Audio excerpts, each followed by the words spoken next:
If you go to the Haram, there are many, the Mecca, and also in the Masjid al-Nabawi, you find there are many circles. There's a Quran circle, there's a Hadith circle, and there are reminders given by different shuyukhs. So one of the shuyukhs he was mentioning regarding one of his students. A student who repented. He used to be on a bad path. He lived in Mecca, right? But he had bad friends. They used to take him out into different places, clubs, etc. Bad places. And this is in Mecca, by the way. So these people, he ran away from them. He said, I don't want to be with you. And he came to the Haram and he started to learn and study under the shuyukhs.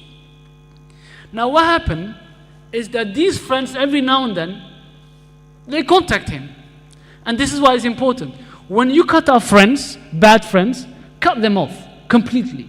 Make sure there's no traces of you. They still had his number.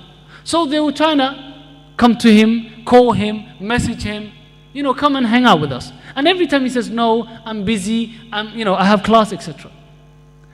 One time, they called him and they said, we have a business opportunity for you. And look at this. We have a business opportunity for you and we're traveling to Qatar. And Qatar is like not far away, it's a couple of hours drive, 4 or 5 hours drive from Mecca. So they left. Or before he left, he said, let me ask my sheikh and then I'll come back to you. So he went to his sheikh and he said, these friends of mine that you knew that I talked to you about, they are proposing this situation, a business opportunity in Qatar. What do you say? The sheikh said, please don't go with them. Do not go with them. However, if you're insisting of going with them, don't go alone, take someone with you. Someone who's like you, practicing and will help you. Look at the wisdom of the sheikh. He's saying, don't go around this situation and don't expose yourself to a bad environment. So he said, okay, he thought about it. Then later on, he didn't take the advice of the sheikh. He thought, you know what, I've left these people before, I'm learning, my iman is strong enough, I'm sure I can, I'll be fine. It's only a couple of days, it's only a weekend. So he didn't take anybody with him, and he went with him. And he didn't stay away from them. So they traveled, and they tricked him. They were staying in this hotel. So they hired a prostitute. And this is obviously not for the youngsters. But this person, right, now he's in his own hotel room and etc. And then what happened is that this woman came and at 12 o'clock knocked on his hotel room.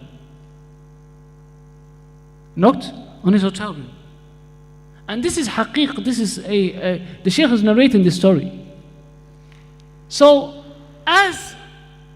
because they planned it, they said to this lady, you're going to have to come up with something, smart plan, because this man is not just going to accept like this.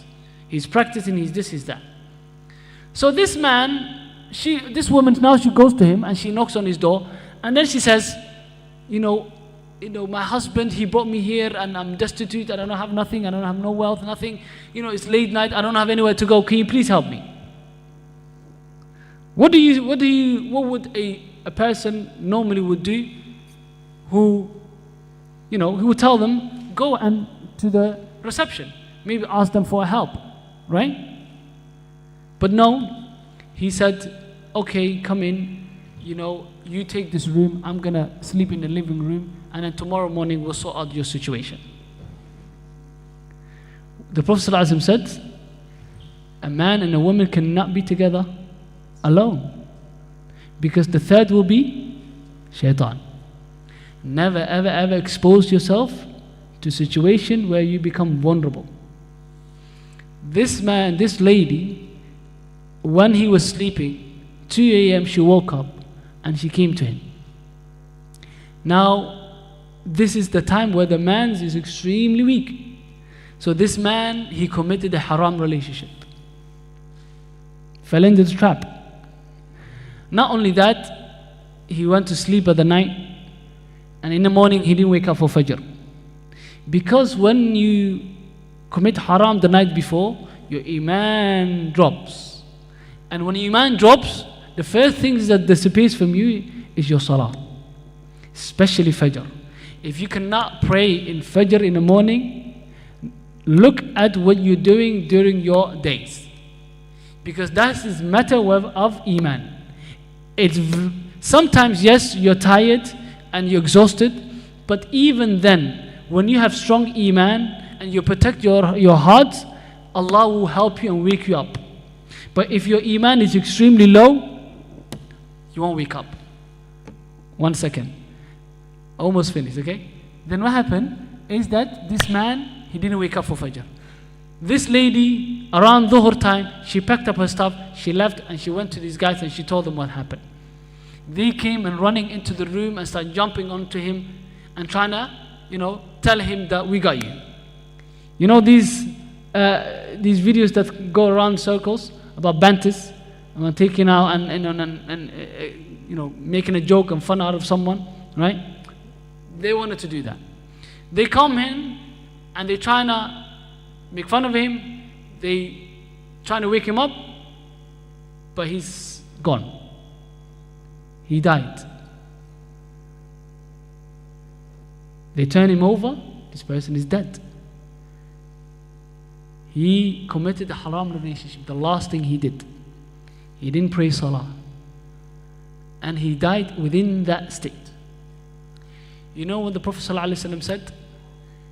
He saw one day a revelation in a dream, and the dream of the Prophet ﷺ, right, are wahi, right?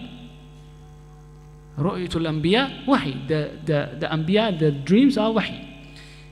One of the dreams, in the dreams, he saw, it was a long sequence, he saw a man and a woman being in an oven. And the oven is made from the shape of a comb. It's thick at the bottom and thin at the top. And this man and woman, both of them are naked, and they're trying to climb out of this oven. So as they're trying to climb out, because it's slippery and it's thin at the top, they slide in. And at the bottom is oven, it's burning. So they want to climb out. And they slide back into it. And they want to climb out. And again, so the Prophet ﷺ said, Subhanallah, what is this? And Jibreel alayhi salam was with him. So he asked him, what is this? He said, this is a person, a man and a woman who committed a haram relationship, and they died before they could repent. This is in the grave. This is not in even the hellfire yet. This is in their graves. We not even reached day of judgment yet.